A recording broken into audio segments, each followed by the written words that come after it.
What's up, everybody, and welcome to the HexxedPhenom Gamescast, the show that goes live every Saturday at youtube.com/HexxedPhenom. It brings you the nerdy video game news you need to know about. I'm one of your hosts, Joshua Wojcik, a.k.a. HexxedPhenom, and I'm joined by the abstract rocker, JP. JP, how you doing, man? Doing pretty good. I almost looked in the wrong area for the camera. I was like, oh yeah, it's not down there anymore. we got a whole new setup here. Yeah, I mean, it probably doesn't look that much different from your guys' perspective. I mean, my old desk is in the background, so that's different. And you can kind of see us in the mirror, which is also different. We could break reality. I'm in the mirror. What about my God? Hey, Jep. But pretty soon, once I get everything in the new setup, finished and put together and everything, well, I mean, that'll be gone, but that'll definitely be gone. I'll make a setup video for you guys that want to see it. The first one I've ever done, so that'll be fun. Of course. Definitely do it. Of course, all of this makes no sense to anybody listening on podcast services around the globe. Oh, yes. But this is very true. If you need a visualizer, though, it is on YouTube. Exactly. It is on youtube.com/HexxedPhenom. But with that being said, JP, what have you been playing this week?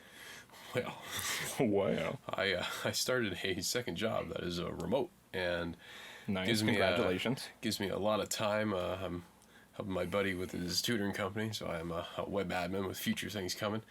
But it's a nice gig. It's remote, so when I'm home from my physical job, I could do my own thing or whatever I want. So I've had a lot more time to think about what games I'd like to play and get paid for it practically. So it's pretty cool. Nice.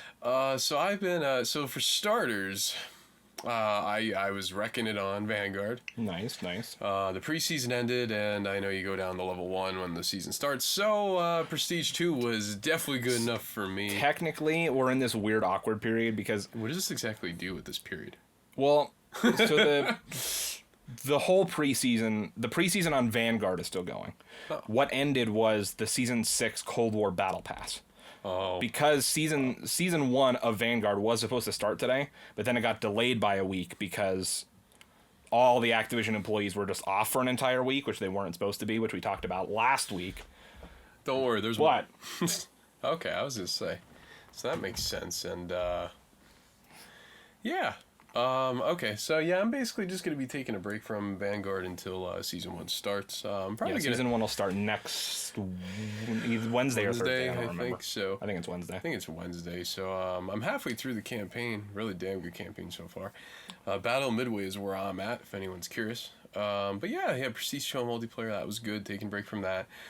So once I started this other gig, I was like, well, damn, what am I going to do? I'm like, well, I want to play some Far Cry 6 for that DLC, and it's interesting. I'm kind of hoping all the DLCs are not like the Voss one with the whole mental mind thing, but I think it is. It's going to be interesting. It's not all bad. It's I think mainly it just gets repetitive because they clearly didn't think about it long term. They just wanted to throw you into a whole mishmash of things, and you get the blade for Vosses, for example. I don't know when Pagans and Joseph Seeds are going to be, but it's really good. It's just repetitive as hell. But totally worth it. It's definitely the best DLC Far Cry has ever put out.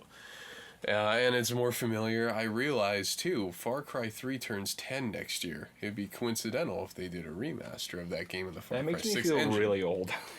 Yeah, so it came out in 2012, so I really do wonder, kind of like Vanguard with World at War, that would be the perfect engine to do that. The Far Cry 6 engine would be perfect for Far Cry 3's remaster. And they already have assets in Voss's DLC, and they have all this new crap from Far Cry 3 in the game, so why not just remaster it? But, yeah. That's a good point. So, it would be cool to see a remaster. I think that would break up the timeline pretty well with Far Cry 6, because the hype will die down by then. I'm sure that'll be next fall if it comes out, or whatever.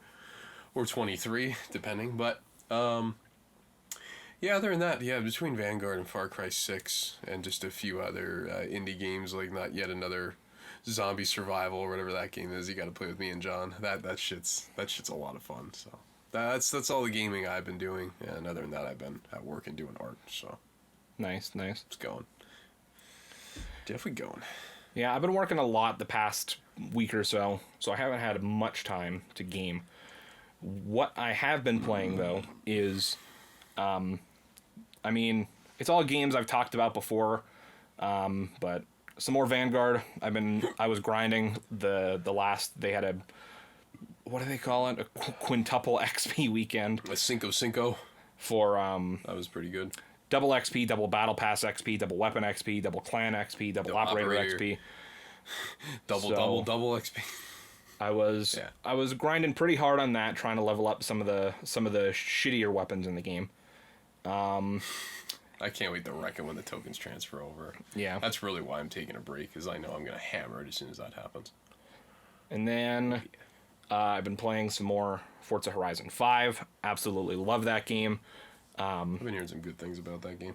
Yeah, I'm constantly going back and doing, whenever they reset weekly, and that brings a couple new cars, a new car for the car pass owners, 2 new cars that you can unlock through the festival playlist, which is just a set of like, I don't remember how many it is, but it's like a set of like 10 or 15 weekly activities that change every single week. Oh, nice. It keeps you going. And and if you complete enough of them, you earn 2 new cars that are pretty much, most of them are pretty much exclusive to that festival playlist. And so it's things like, go do this specific set of races, but you have to do it in a specific type of car. So it has to be like a retro muscle car, or it has to be like a modern supercar, or things like that. So it's just slight variations on some of the events that you might have already played, but it keeps things interesting. And yeah, that's really fun. And then another game that I went back to and didn't really play a ton of, but I know that Hot Wheels Unleashed, I went back to that a little bit because they got, I don't know exactly what they call it, but for lack of a better term, the Hot Wheels Unleashed now has a battle pass. So I wanted to go and check that out. Oh my God, what? And the first one is all DC themed, so it's all like Batman. Well, I don't know if it's necessarily strictly DC. It's more like tailored towards Batman's villains. So there's like a Harley Quinn car, and I think a Joker car, and a Bane car, and like all these different paint jobs and emblems, for the different, Batman villains and stuff, which I thought was pretty cool. You do have to buy into it. I don't think that unless I miss something, I don't think there's any free tiers that you can progress through. I think you have to buy it or you don't get any rewards unless I'm missing something.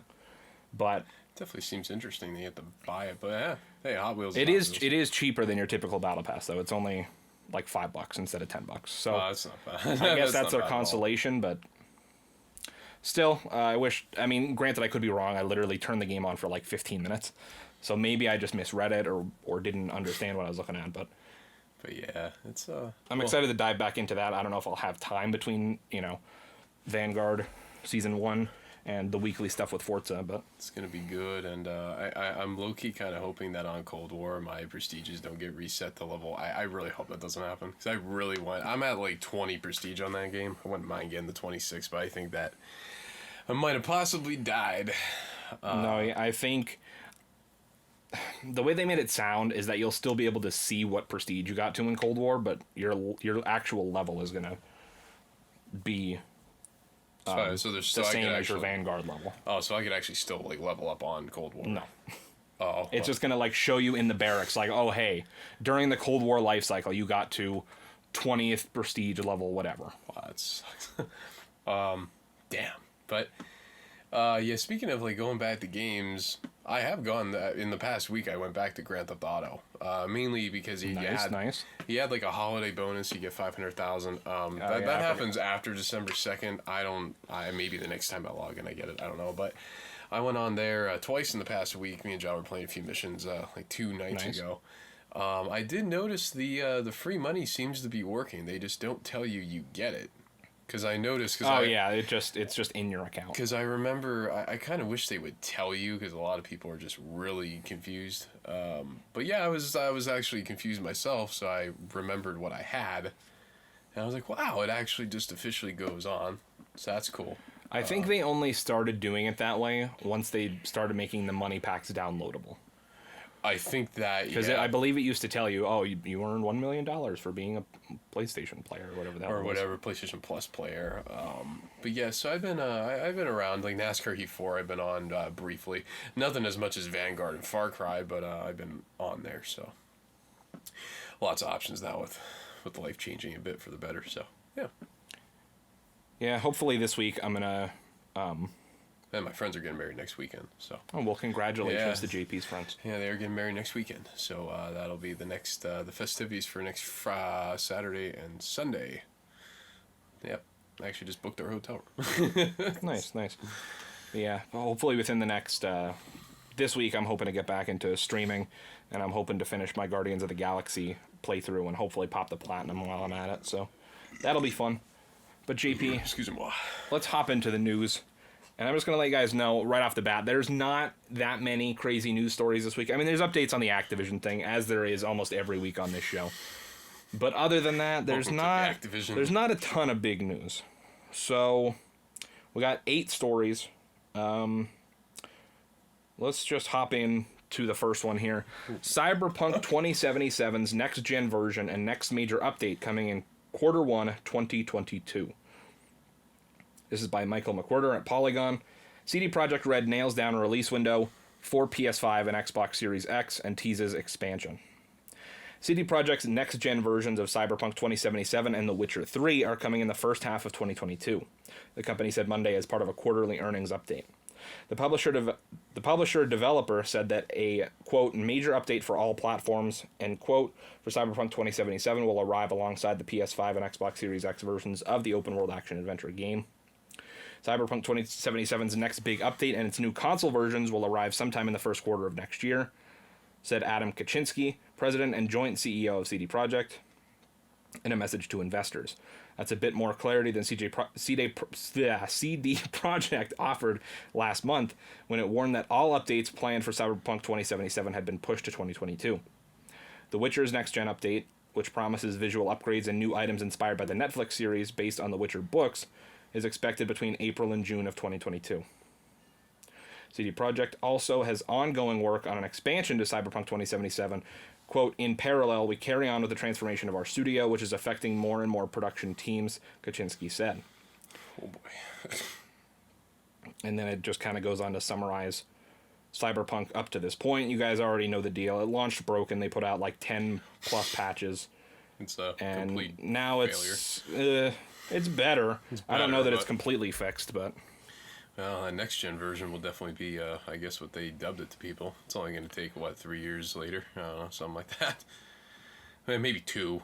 I don't know. Way too damn long. well, it launched December 2020, so it's like a year and some change later. About a year and a half. Even still, like, it's unacceptable how shisty the lead up to launch was when it came to Yeah, it was bad. With the them lead up to the not launch of showing any sort of console footage leading up to it and only showing like the best possible PC footage. that. It's always a red flag. That whole thing was fucked. Fucked beyond belief. But I mean, I don't know. Like, I would definitely try Cyberpunk, but I don't know. I think I'm gonna wait until the next gen version comes out. Well, I could be wrong. I'm gonna have to look into it. I think I probably just read it during the article. I wasn't even paying attention. But I'm not sure if you get a free upgrade from PS4 to PS5.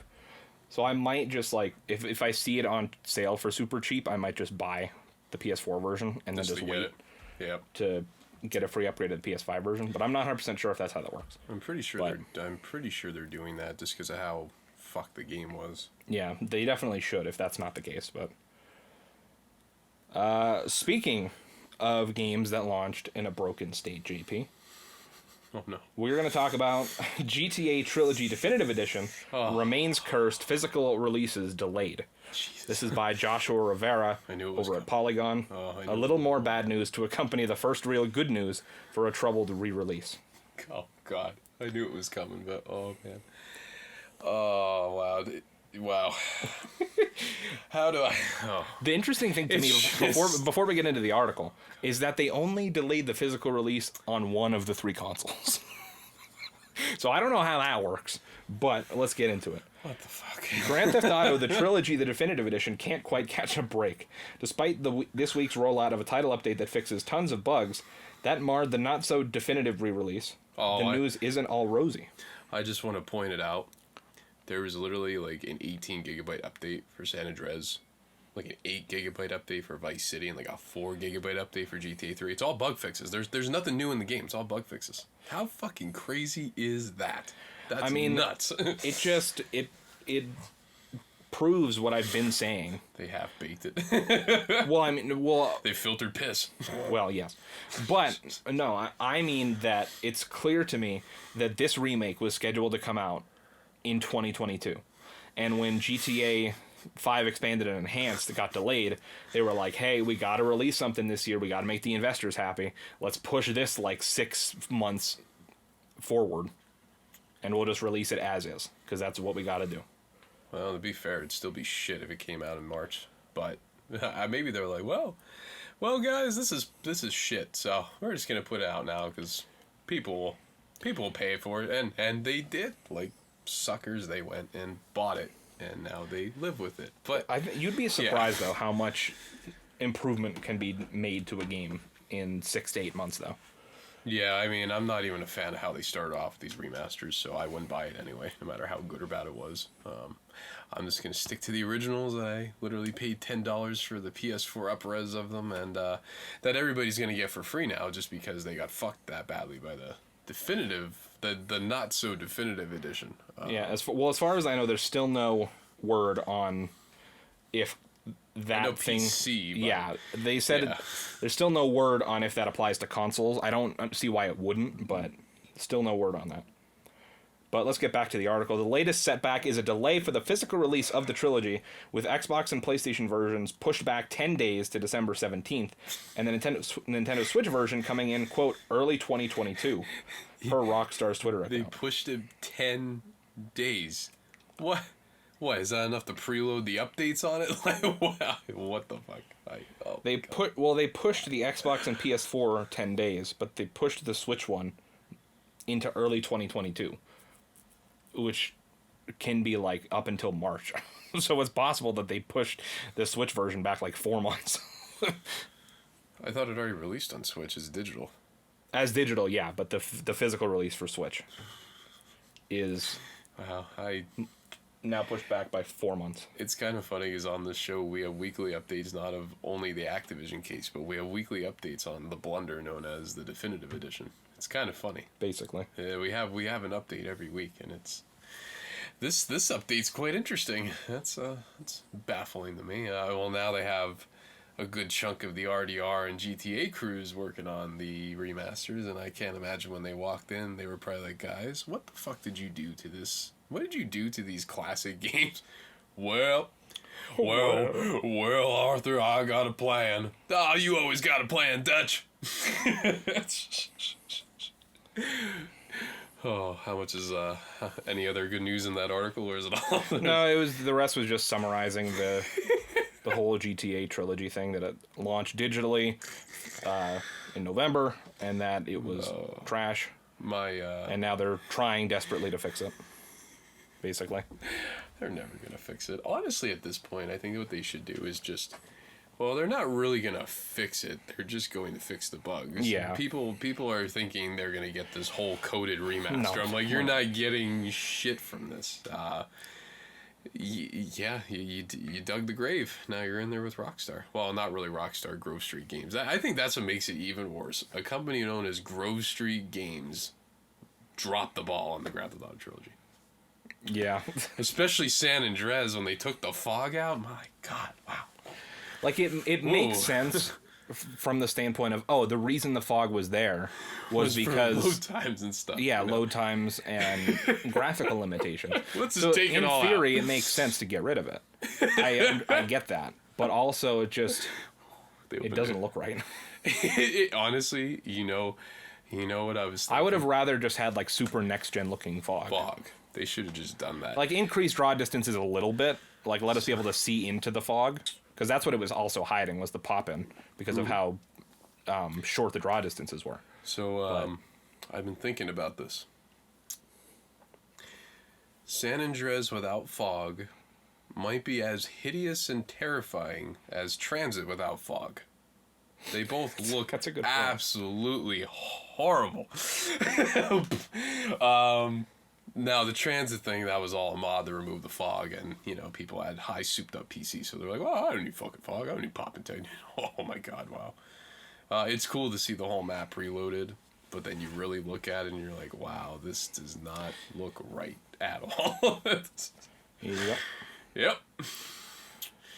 Oh, fun times. But JP, speaking of games that launched in a broken state, we have to finish the trifecta here by talking about Battlefield 2042.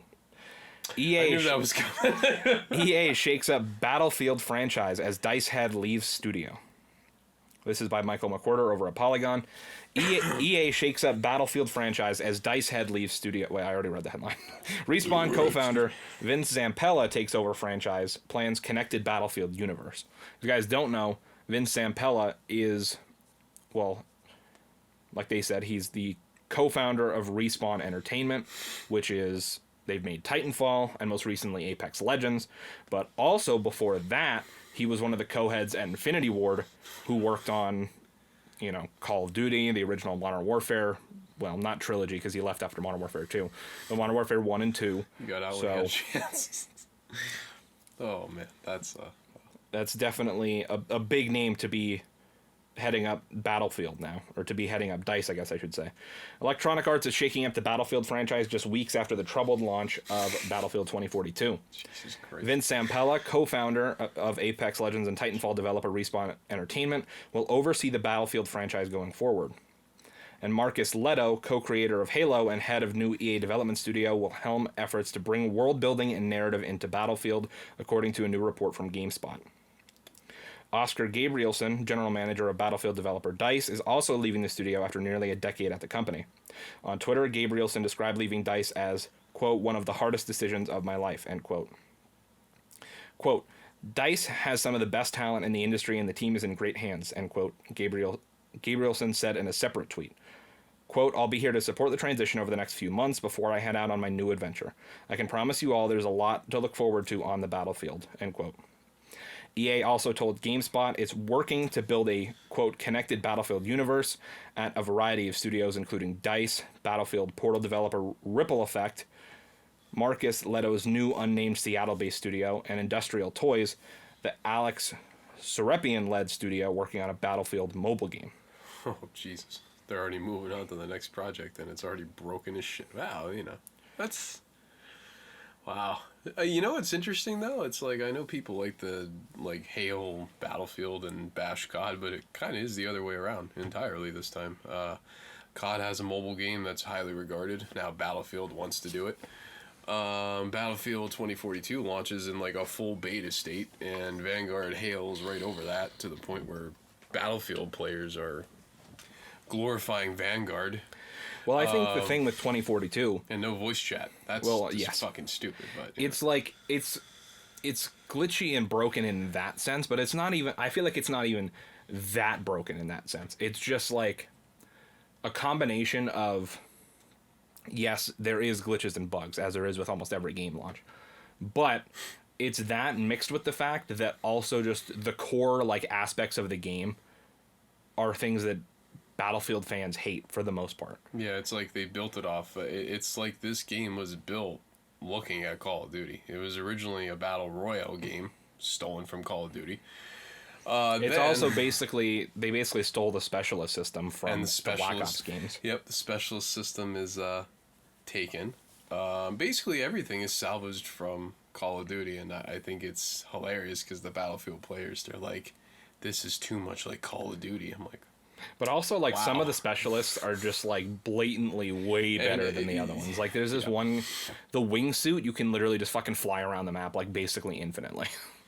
Like, you jump off a tall enough building, and you can just go wherever the fuck you want in the entire map, basically. You could be Hawkman. And it's just... Yeah. There's no... even as someone who doesn't play Battlefield that much, I know that there's no place for shit like that in Battlefield. Like, it seems like they made the game with the idea of what sort of special abilities can we put in this game that will look cool in, like, a TikTok clip, but when you're actually playing is gonna feel unfair as fuck. Right. So it's like, I don't know, man. It definitely feels like they tried to, like, I don't know. They alienated the Battlefield audience. I feel like they alienated pretty much any audience they would have had. Because obviously no one who plays Call of Duty is going to come over and play this Battlefield. No. There's no campaign, so I'm not buying it. And, in the process of trying to make it more like Call of Duty, you've alienated the hardcore Battlefield fans. There's still Battlefield fans that'll die on that hill with their trash game. Well, yeah, but there's it's just people kinda, like that for any franchise. It's just kind of funny how that happens, really. Yeah, so Battlefield's at a turning point where it literally turned into what they despise, which would be, in theory, Call of Duty. I wouldn't say it sucks to suck, but this was apparently going to be the game that beats COD, just like every Battlefield game. I loved Battlefield 1. And that was definitely the year they could have beat COD. But, of course, COD had Infinite Warfare, so they had to pair it with Modern Warfare and count it as a sale, and that's how they got past that one. Or else that would have been the year Battlefield dethroned COD. But, yeah, I don't think at this point Battlefield will ever beat Call of Duty.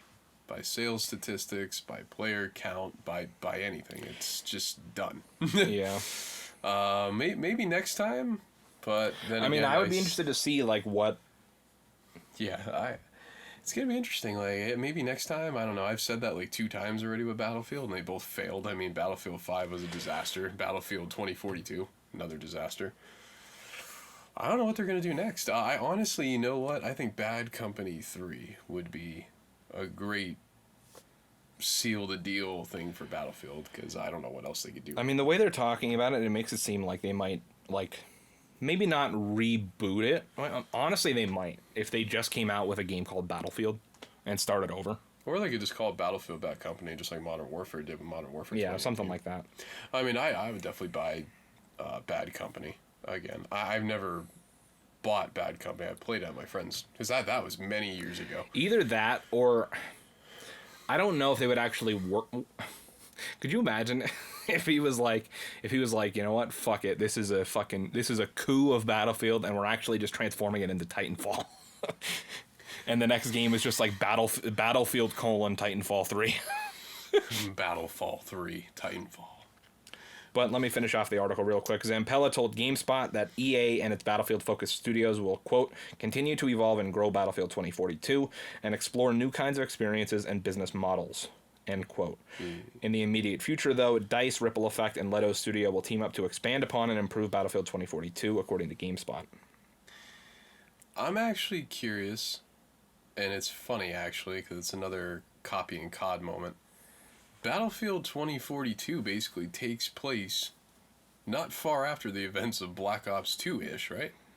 In a way? Like what? Black Ops 2 is 2025. 25. It's so like 17 years later. Because that's another thing. Like all my friends that bought Battlefield 2042 going, oh yeah, I'm buying Vanguard. They traded in. They got Vanguard. I thought it was funny. And then their comments, they go, you know, man, I talked a lot of trash, but this game is trash. And I'm like, oh well, why? And they pointed out all the problems and all. And they're like, and realistically, when I'm playing Battlefield 2042, it just feels like I'm playing Black Ops 2 Remastered. And I don't really like that because it's not a Call of Duty game. I'm like, oh, okay, all right. Yeah, I remember. That's a new one. I remember when they showed the reveal trailer. I was like, almost all of this technology looks exactly like Black Ops 2.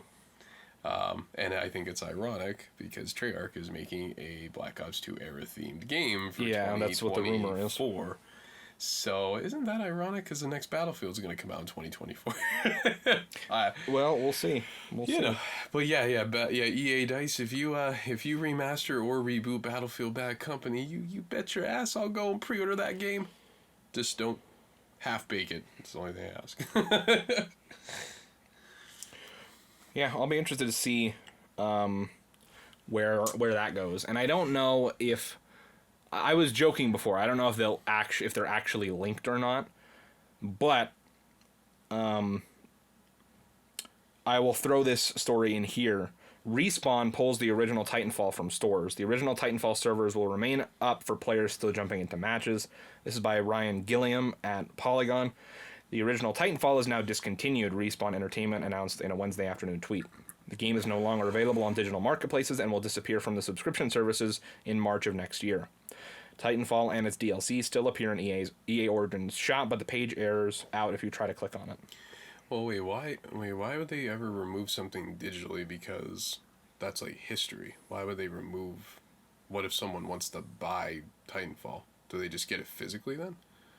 You can still get it physically, yeah, but Oh, I'm just kind of baffled that they removed it digitally. Usually the reason... Well, games get removed digitally all the time. Usually it has something to do with licensing, so I'm not sure. I haven't played the original Titanfall. So if there's, like, licensed music or something like that, anything like that has any sort of license attached to it... Oh, that'll do it. Has to get pulled every so often. That's why, like... There's been times in the past, like... I don't remember. There was a time where GTA 4 got taken off Steam, and they had to remove like certain songs from it because they didn't have the licenses to the songs anymore. Which is funny because and like a lot of the old Need for Speed games are always getting taken off of digital storefronts because they don't have licenses for the songs anymore or for the cars. Just to take a shot at Grand Theft Auto, it's kind of funny that they took it off the thing to remove the songs when they could have just hid the files. God damn. It's way too easy to take a shot at the remastered shit trilogy. It really is. It's just interesting when you think about it. Because they could have just did it themselves and not gave it to a shit-ass mobile studio, even though they're called Grocery Games. They got what they invested in. You know what? I saw a funny meme. It basically, you know those Wish memes? Yeah. Okay, so somebody made a meme, and on the left, they showed one of the GTA mods where they fully recreated, I think they had San Andreas or something like that. And then they go, when you order the GTA Remastered Trilogy on Wish, and on the right, they just showed, like, a screen from the disaster of a remaster. I was like, wow. Yeah, that's pretty much how it goes. Yep. Yep. Man. Jesus Christ. But the article goes on to say that the servers are still live, but Respawn didn't reveal when or if they'll eventually shut down. As for what the future of the Titanfall franchise looks like, Respawn stated that Titanfall is, quote, core to Respawn's DNA, and this incredible universe will continue. Today in Titanfall 2 and Apex Legends, and in the future. That last part, in the future, is an interesting part. Respawn hasn't announced Titanfall 3 or any other Titanfall projects, but this news suggests that the developer may have loose plans to build something Titanfall related in the future. We reached out to Respawn asking why the developer decided to delist Titanfall, but the studio just pointed us back to its official statement from today. Smooth. There are a few potential reasons why Respawn may have removed the game. The simplest reason is that Titanfall is the oldest game in the company's catalog, and naturally studios need to stop supporting games as they age. But with Titanfall's history of hackers over the past few years, the game's removal likely has something to do with the bevy of DDoS attacks that players have seen. With Titanfall suffering, another group of players disrupted Apex Legends servers with hacks over the summer in protest. By delisting Titanfall from stores, it'll be less accessible and less likely to see major attacks, which in turn makes it less likely to frustrate players. So I didn't even know that any of that stuff was going on, but yeah, if they're getting DDoS through hacks on the original Titanfall, then I think it makes a lot of sense to delist the game if that's the case. That's kind of like how the classic Tony Hawk games went offline because people were taking the servers from GameSpy and just like DDoSing and like fucking them up. So they're like, well, cutting the online, and that was it. That's why Tony Hawk games did not have online for a small period of time. They just didn't know what they wanted to do. Yeah, that sucks with the DDoSing though. That's wow. You think they would have protected themselves from a DDoS attack? That's like the most common malware attack. Yeah, I don't know. I mean, obviously, I don't know all the details of it, but Titanfall. Wait, are they doing Titanfall like 3 now? Or some shit? There's no official announcement. Apex Legends technically takes place in the Titanfall universe, but other than that, they've announced no new Titanfall game. I do kind of wonder, though, if... Obviously not them removing Titanfall from stores, but that little in the future thing, I wonder if that has anything, could be intrinsically related to Vince Zampella now working with and overseeing the Battlefield franchise. I don't think you could get away with linking the two franchises at all, but... Apex Legends, Titanfall. But I mean, like... In the past, at least, I know they haven't really delved too much, or, dealt with it much recently. But some of the early Battlefield games were like, there was like a Battlefield 2140 or 2152 or 2142 or something like that. So, like, What if they did like a Battlefield like 2542 and it was like Battlefield 2542 : Titanfall 3 or something crazy like that? I don't know. They have a habit of doing 42 in their games. 1942. Let's just see Battlefield 42, and we're just throwing sticks and stones at each other. Battlefield 42 would probably actually work because it'd be 1942, so it'd be No, just 42 AD, just the year 42. Oh, 42 AD, and we're just throwing sticks and stones at each other. Oh, that'd be something. I really do think they might have if they really want to make a sequel. Has Battlefield ever done a World War II game? Thinking about that, I don't think they have.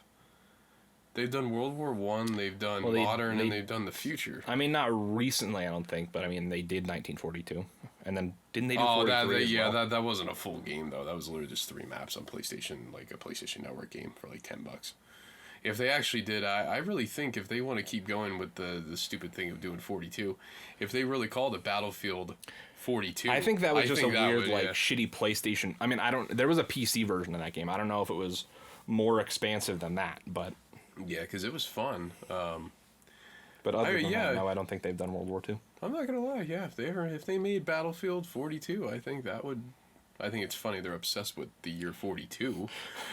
But if they did that, 42, 1842, 1742, 1642, 42 AD, 42 BC. Guys, we have ideas. Does it involve 42? Okay, we really don't have any ideas. It's like, what the fuck? Nah, yeah, I think if the Battlefield makes a World War II, like a Battlefield 42 game or whatever, I'd buy that. I love history, so. 42. They'd be like, 42, you mean Jackie Robinson 42? Jackie Robinson's in the game, by God. The Jackie Robinson edition has arrived in Battlefield 42. All right, we'll go through 2 more quick news stories, and then we'll get to the 2 Activision updates. By God. So this one, Fortnite Chapter 2 will end on December 4th. Oh God, it's playing a trailer. Stop. Please stop playing the trailer. Thank you. I will start squealing. Why? This is by Austin Goslin at Polygon. Fortnite Chapter 2 will end on December 4th. The chapter finale event will begin at 4 p.m. Eastern. Fortnite Chapter 2 is coming to an end a little over 2 years after it started. The chapter finale will come in a huge event called The End, which is set to begin in-game on December 4th at 4 p.m. Eastern. Like many other events, The End will be an in-game playlist that players will be able to queue for up to 30 minutes ahead of its scheduled start time. The End will be a one-time only event, which means that you won't be able to view it in replays, and Epic will never run it again after it's over, whenever that may be. Fortnite's Chapter 1 finale was the biggest in-game event ever at the time and included the game being taken completely offline for several hours. While the practical reason for this was to update the game and its servers, it also resulted in hundreds of thousands of players watching Twitch streams of the game's offline message while waiting for it to come back. What the hell? When Fortnite's servers finally returned, players were greeted with a whole new map for the first time in the game's history. While Epic is keeping quiet about what exactly The End will entail, it's possible that Chapter 3 could involve another brand new map or even a large-scale shakeup to Fortnite. Yeah, I remember that vividly when that happened. Everybody was like, oh my God, Fortnite's offline, what am I going to do? I'm actually baffled that they have Chapter 2 and it took 2 fucking years. That's crazy. So basically, Fortnite is just going to release new content every 2 years. Well, they release new content all the time. Well, yeah, I'm talking like huge things. That's interesting. Yeah, usually at the beginning of the chapter is like a full-on new map. Is it free? Yeah, everything. Well, not everything. All the like actual game content like that. Pay for. Yeah, the skins is pretty much the only thing you pay for. All the actual like in-game content, like new weapons and maps and stuff, that's all ubiquitous for everyone. So everything is free except for the skins. Well, I could tell you one skin you won't be able to play as anymore. Travis Scott. I think you can still play as him. He won't be sold in the store. Oh yeah, because I know they're not taking the actual skin away from people, as far as I know. Yeah, I know they straight up removed every reference to him. Well, unless you have the skin, obviously. But I can tell which one you won't be able to find. Travis Scott. Well, by God. Well, by God. But yeah, I just wanted to talk about it because Fortnite is just the biggest game ever of all time somehow. And I mean, I understand why. Battle Royales aren't for me personally, but I get it. And it's just also, Fortnite is this weird amalgamation of just, like, every pop culture franchise ever. Yeah, like, it's just... There's a John Wick skin, and there's a Batman skin, and there's a Captain America skin, and there's an Iron Man skin, and there's a Joker skin, and there's the Walking Dead skins, and there's just Kratos, and there's Master Chief, and it's just I will insane. admit, it's I'm not into the Battle Royale crap either. Really, I can't wait for the fad to just move on to something else, which it will eventually, but... for right now, with Fortnite, I think the most entertaining part to it, to me, is, like you said, seeing, like, the diversity of skins and stuff like that. That's pretty cool. That'd probably be the only interest I'd have in watching someone play Fortnite would be, wow, who's on the battlefield? Is Tobin Bell here? Is Dwayne The Rock Johnson here? Is Iron Man here? There was a theory for a long time that Dwayne The Rock Johnson was going to be I could see, a skin in Fortnite. I'm amazed he's not. Him and John Cena would be the fucking perfect pair to put in. Well, it was I don't even remember how people got to this conclusion, but there was a rumor that during one of, like, the season shifts for Fortnite, because each of them, like, ends with a cutscene and starts with a new cutscene for each season. Oh, okay. Between one of the seasons in Chapter 2, there was, and I don't keep up with Fortnite, so if I have this wrong, whatever, leave me alone. But it was, I don't know, there was this, like, not alien, but this thing that, like, I don't even remember. It was this, like, full body, like, robot suit with, like, a modulated voice or whatever. And for some reason, everybody came to the conclusion that The Rock was going to be revealed to be, like, this character for some reason. Like, that he was going to voice the character, and then eventually it would come with a Rock skin. And that never ended up happening. I'm sure. But I don't remember even how people got to that conclusion. By God, Dwayne The Rock Johnson. I think it was because, like, a week or so before the season changed for Fortnite, Dwayne Johnson, like, tweeted or put on Instagram something like, oh, be ready for, like, this date. And it was the date that the Fortnite season was changing over. But everyone was like, oh my God, he's going to be this Fortnite character. But it was just him, like, I don't know, it was probably something about, like, tequila or maybe announcing Red Notice or something like that. Like, it was something like that. It was like he was just announcing some random thing. Like, it just happened to be on that day. And yeah, it just happened to be on that day. And everybody was like, oh my God, The Rock's going to be in Fortnite. The Rock's going to be in fucking Fortnite. Which, I mean, to be fair, I feel like at this point, it's only a matter of time before we start getting WWE skins in fucking Fortnite. Mom, get the credit card ready. But the last thing I'm going to talk about before we get to Activision is the PlayStation Plus offerings for this month, because there's an interesting thing that I wanted to talk about. And I don't know if this article will point it out, but we'll see. So, PlayStation Plus offers Godfall, Lego DC Supervillains in December. Is this a harbinger of the end times? This is by ONS Good at Polygon. Of the end times. PlayStation Plus subscribers get Godfall Challenger Edition, Mortal Shell, and in a program first, Lego DC Supervillains beginning next week. Free Lego games had, to this point, been the exclusive domain of Xbox Live's Games with Gold. Lego DC Supervillains for PlayStation 4 launched in October 2018, though Games with Gold has offered 7 Lego games to subscribers over its 9 years. Most recently this month with Lego Batman 2. It's the first time any of TT Games' licensed Lego platforms have graced PlayStation Plus. As for the rest, there's Godfall. Remember that? Counterplay Games and Gearbox published this quickly forgotten PS5 launch title. It's a loot/hack-and-slash action RPG available for both PlayStation 4 and PlayStation 5. The PS4 version launched in August. The PS Plus release is known as Godfall Challenger Edition, which is described by Sony's PlayStation blog thusly. The Challenger Edition focuses on 3 unique modes: Lightbringer, Dreamstones, and the Ascended Tower of Trials. All 3 are endgame level content, but you'll be immediately equipped with the spread of deadly weapons and skill points, letting you team up with 2 other players in co-op. Perfect your build and smash your enemies. Challenger Edition's endgame co-op is compatible with all upgraded editions of Godfall that supports cross-gen. Godfall. So the interesting thing... It's like Titanfall. I know that sounded like a bunch of word salad. Godfall.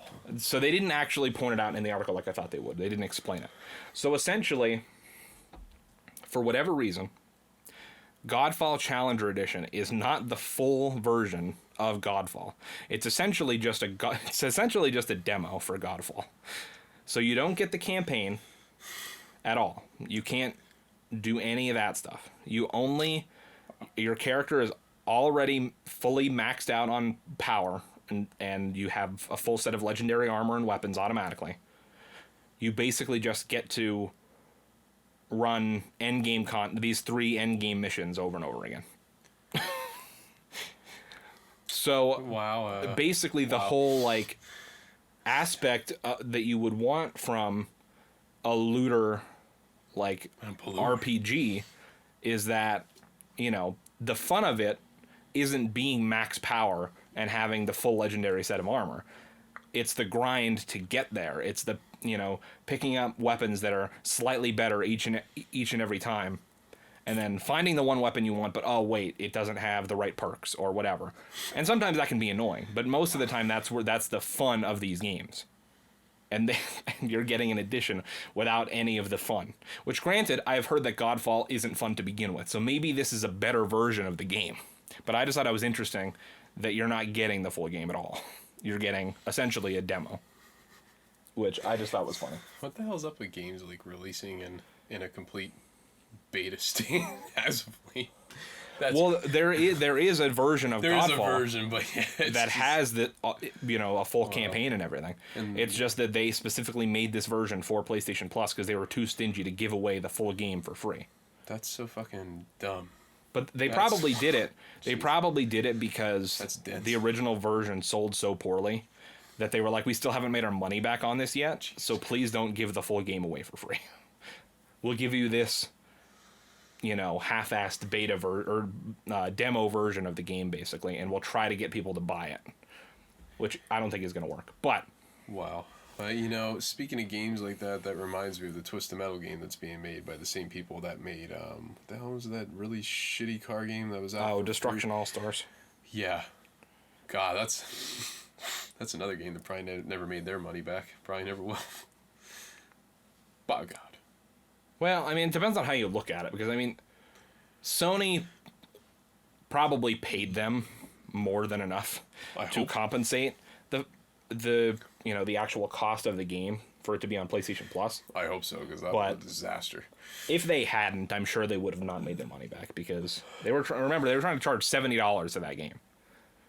And even for free, I was not happy with the amount of content that we got, let alone if you paid $70 for it. To tell you the truth, if I had to choose between 2 games for $70 and those 2 games were that game and the Grand Theft Auto Definitive Trilogy, I think I would probably buy the Grand Theft Auto Definitive Trilogy.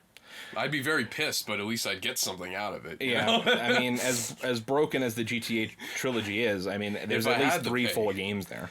It'd be like a crazy extreme gaming version of Would You Rather. Oh my God, that would be fucking horrible. Could you imagine that? Would you rather GTA Definitive, or would you want to play Destruction All Stars? Oh God. Oh wow, the choices that could be made. But yeah.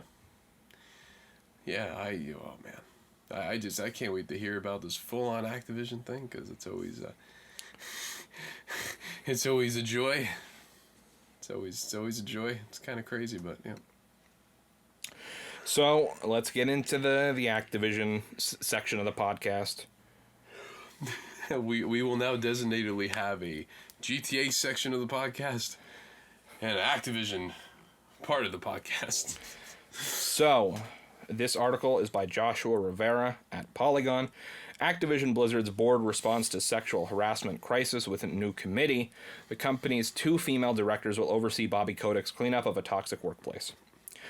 Activision Blizzard's board of directors has announced the creation of a, quote, workspace responsibility committee, end quote, that will respond to the company's ongoing harassment and workplace discrimination crisis. The 2-member committee, according to a news release published late Monday night, will oversee the company's progress in successfully implementing its new policies, procedures, and commitments to improve workplace culture and eliminate all forms of harassment and discrimination at the company, end quote. The committee's members are Dawn Ostroff and Rivetta Bowers, the only women on Activision Blizzard's 10-member board. The committee's stated means of accomplishing its goals are quite vague. Monday's statement says it will, quote, require management to develop key performance indicators and or other means to measure progress and ensure accountability, end quote. The release names Chief Executive Bobby Kotick as part of this management, along with Activision Blizzard's Chief People Officer and Chief Compliance Officer. All of them must provide frequent progress reports to the committee. In a slightly more concrete goal, the committee is also, quote, working to add a new diverse director to the board, end quote, though the statement did not elaborate on what, quote, diverse director means. The new committee appears to respond to growing calls from both within the company and outside to fire Kotick in light of November 16th report that he knew more about Activision's toxic workplace than he told the board, including an alleged workplace rape at Sledgehammer Games, and minimized the problems. Good God. Increased board oversight is the solution, the press release asserts. Quote, current circumstances demand increased board engagement, end quote, says the statement, which also notes that, quote, additional future changes will help facilitate additional direct oversight and transparency. That's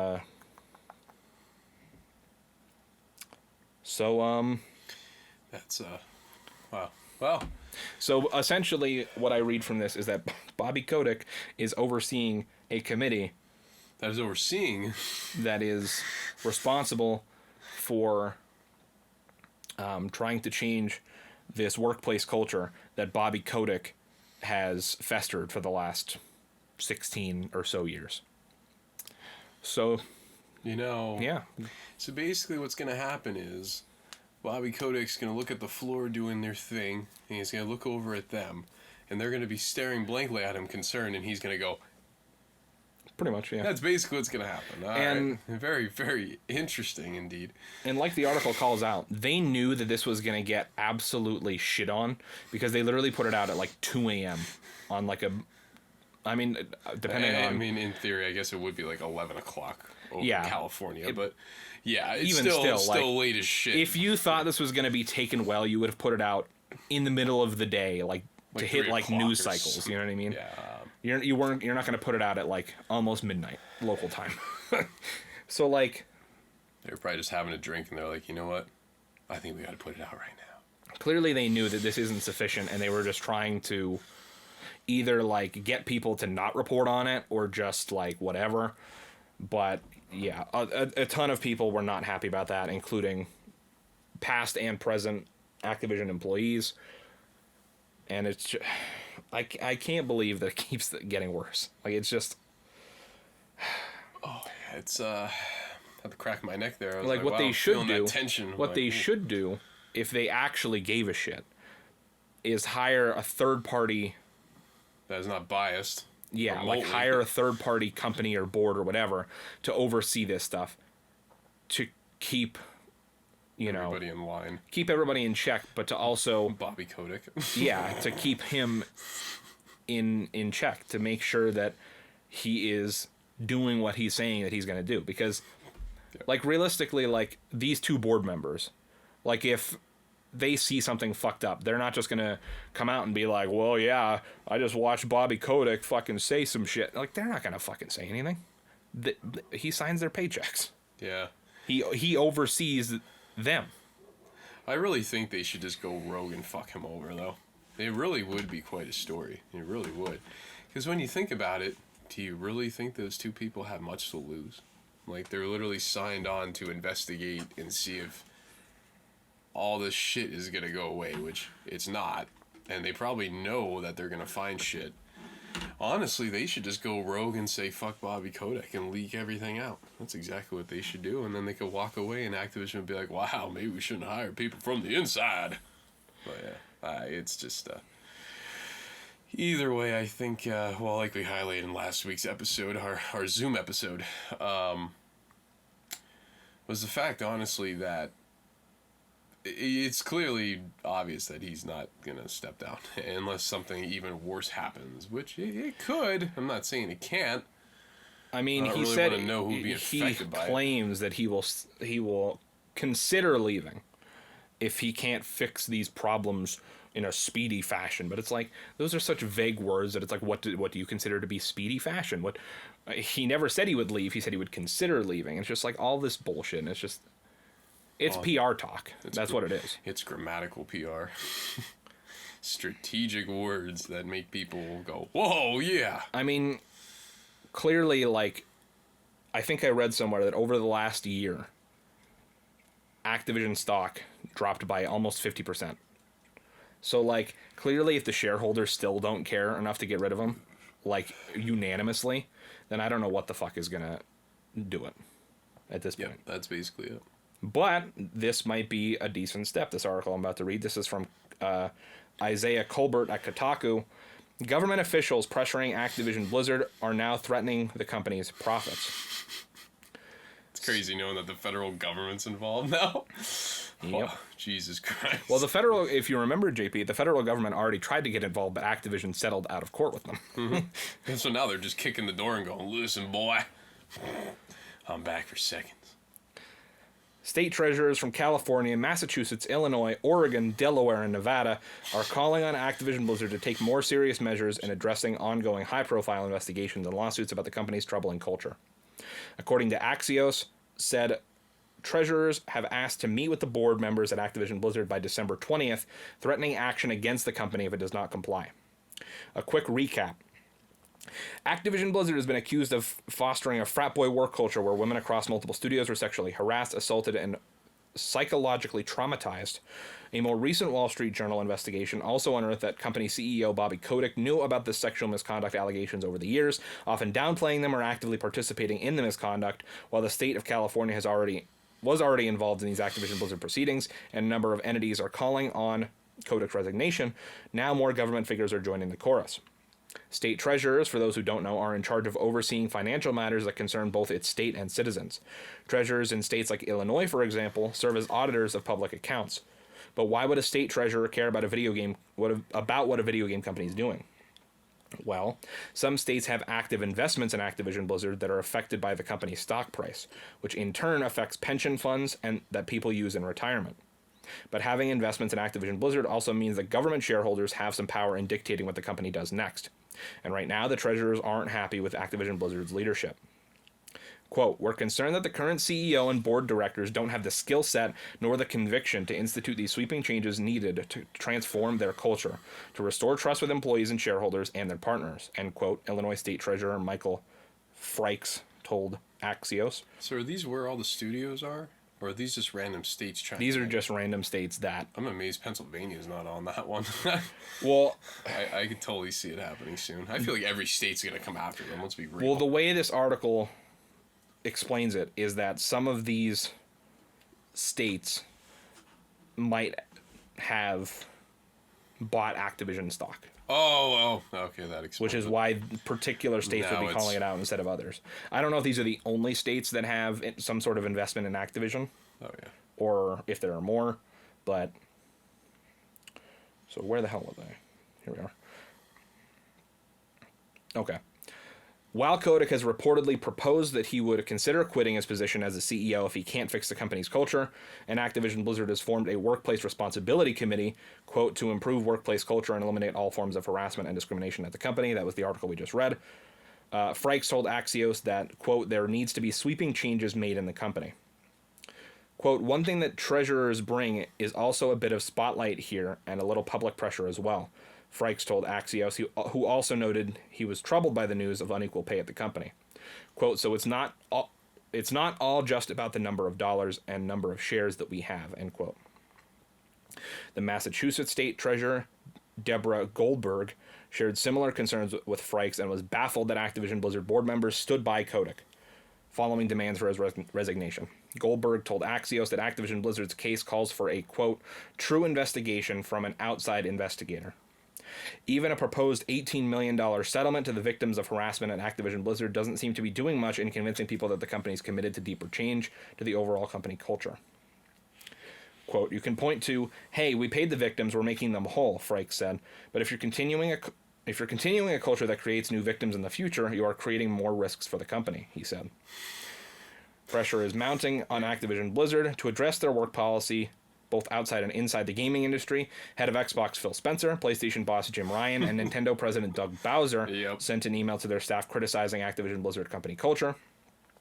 The National Legal and Policy Center also called upon Coca-Cola chairman and CEO James Quincy to immediately seek the resignation of Kotick. Why is the Coca-Cola chairman involved in this? Why is he involved in this? Man, I think oh, everybody's oh, getting oh, oh. involved in this. Because he currently serves as a member of its board of directors. Okay, that makes sense. That means Coca-Cola could end this, and if they do, It's interesting. Don't drink soda. It's interesting to me that the Coca-Cola chairman and CEO is also on the board of directors at Activision. Oh. Especially considering that Activision and Call of Duty always aligns itself with Mountain Dew, which is Pepsi. So that's a really weird twist to this story. That's a stumper. I will Very admit, much the least important information that I've read so far in this article. I will admit, though, if he could somehow end this, I don't drink soda often, but I will go out and buy a shit ton of Coca-Cola just to be like, damn, man, he fucking did it. That is kind of funny, though, knowing that a Pepsi product is the main highlight of one of their biggest series. Yeah. And Coca-Cola is out in the dark.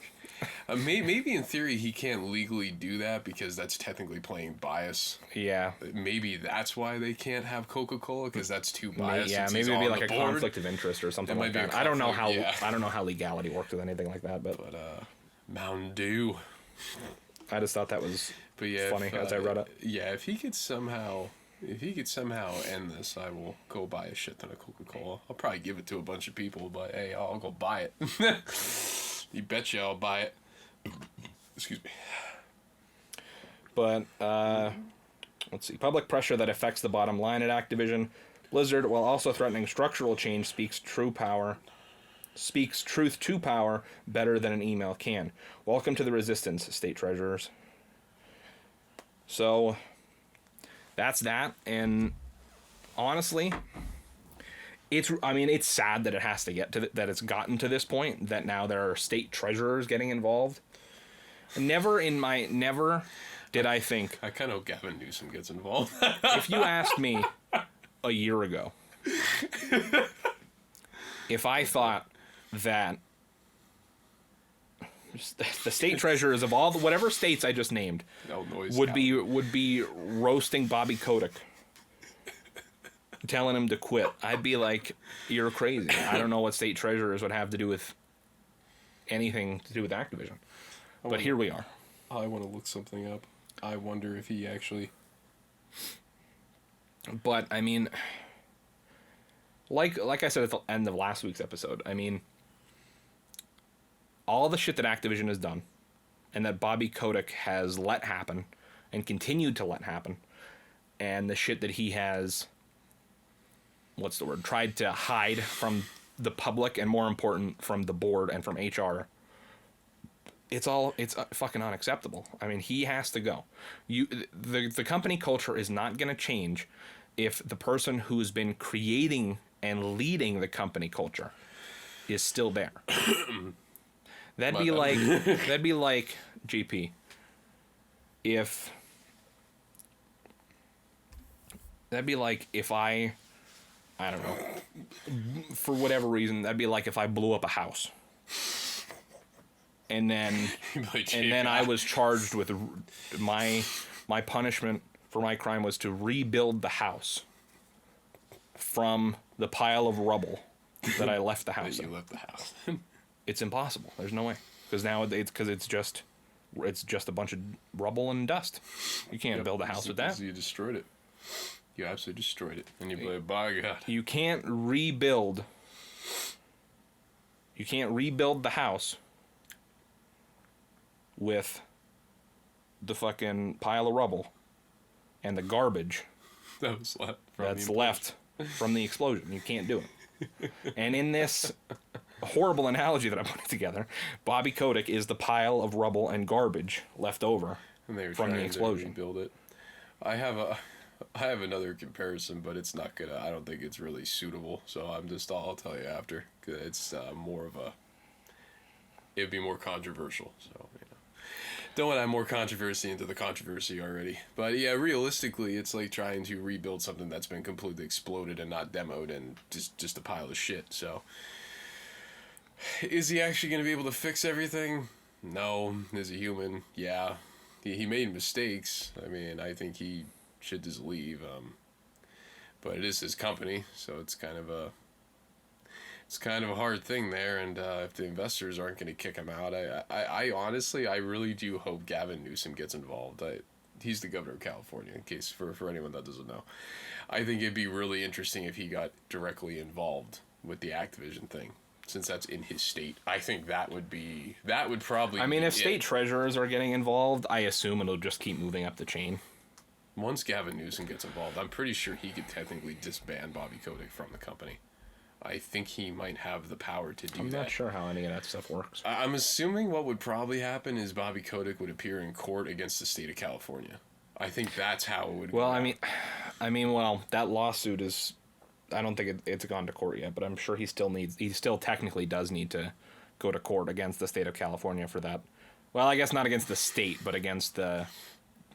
I don't remember what it was called. Their Equal and Fair Employment Division or whatever. So he's going to be going to court, but yeah, realistically, if everything gets worse and worse and it keeps going up the ladder and Gavin Newsom gets involved by term with the governor, yeah, he could technically summon him to court and Bobby Kotick will be on the stand against the state of California.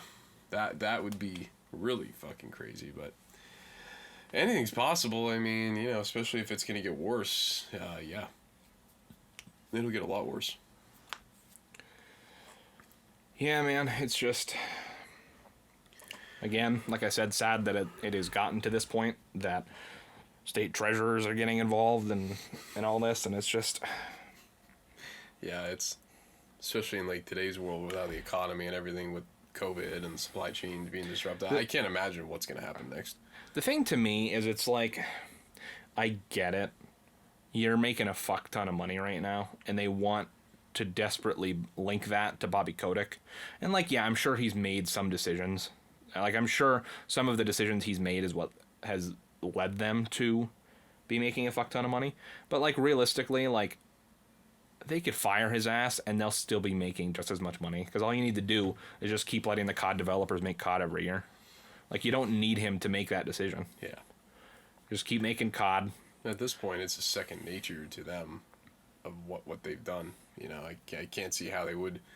I mean, they wouldn't be able to move on. I mean, other than the transition from the way they monetize Call of Duty, but, from, traditional DLC packs to supply drops, which can fuck off, now into the Battle Pass system. Other than that, Call of Duty has just been running on a fucking treadmill for the last, 14, 15 years? Essentially. Since 2007. So it's well, sooner than that. Since 2004. Well, yeah, but from the era that people actually recognize as authentic, full-on Call of Duty revolutionary engine, not Quake, Modern Warfare 2007. And then World at War in 2008. The trifecta, as many call it. And then you had Black Ops after Modern Warfare 2. But, man, I don't know what's going to happen. But, realistically, I mean, you can't really... You can't fix something if the person that made it go the hell in a handbasket is surveying the rescue of whatever it may be. In this case, it's a company. I mean, yeah, could he possibly turn it around? There's a possibility because he's now financially, legally, and everything executively pressured into doing it. I don't think he's going to be able to do it at all, but if nothing else happens... I don't even know if he's actually going to try. That's my thing. I don't have any faith in this man whatsoever. Yeah, realistically, though, I think... honestly, I think one more current case about what's going on, and I think that's it. If everything resides in the past events, I think he's still going to stay, just because there's nothing new happening. But if something new happens under his watch for what he plans to, clean up Activision, I think he's fucked. Well, that's the thing, though, is all of this shit that's coming out now, he was able to hide for years. Yep. So if anything else happens, will we even find out about it immediately? Will we find out at all?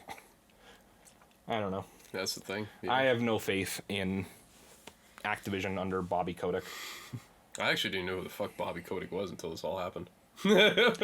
Yeah, and I've been playing Activision games since Tony Hawk's Pro Skater, so yeah, so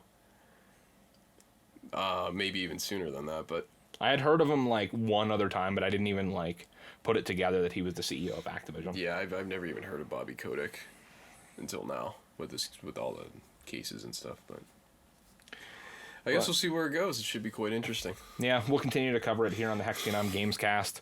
Exactly. I think we've talked about. We might have honestly talked about Activision stuff on every single episode. I think Activision has been involved in every single episode, so it's like a staple for the show and for all the listeners around the world. Isn't it sad that there's so much stuff coming out that literally every single week we talk about more? We have shit with stuff to talk about, and really now sad. it's a running joke now with Grand Theft Auto. I think that's basically been in every episode too. Yeah, I think so. So I think when we started this, about not long after, they started to kind of reveal cheeky things, and we were talking about how bad it could be, and yeah. So realistically, yeah, Grand Theft Auto and Activision's lawsuit, very key components of this Gamescast so far. So we'll see what happens. But guys, like I said, we'll continue to cover it here on the HexxedPhenom Gamescast because we bring this podcast to you each and every Saturday at youtube.com/HexxedPhenom. Hey, how about Apple? Nope, not yet. Ah, damn. Maybe someday. Maybe this will just be like the running gag of the podcast that it just never shows up on Apple. It just never shows up on Apple Podcasts for some reason, even though the others are. I get it. I don't either. But, guys, until next time, Phenom, out.